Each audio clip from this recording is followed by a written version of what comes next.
1920s, specifically starting in the United States of America, was this idea that education should veer more towards job training rather than building of character. And so those who have been classically educated will read books like the Iliad and the Odyssey. And those are not just stories about Greek mythology. When they're reading these books, they're watching Achilles wrestle with honor and mortality. They witness Hector's courage in the face of a certain death. They observe an individual begging for his son's body.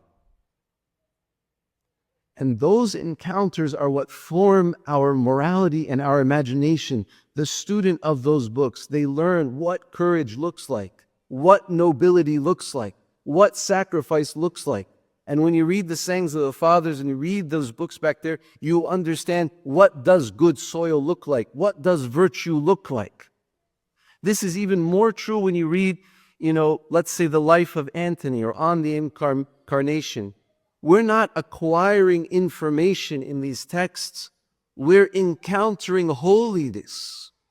We're learning what it looks like when a seed falls on truly good soil and bears fruits 30-fold, 60-fold, and 100-fold. St. Anthony came to church, heard a verse, and lived the rest of his life according to that verse.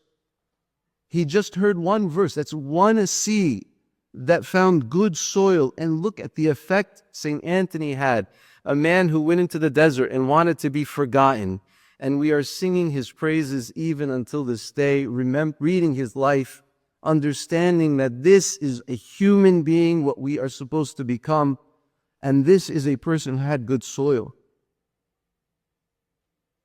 The fathers lived in a different time with different temptations, which means they can diagnose our sicknesses precisely because they weren't infected by them. Do you understand?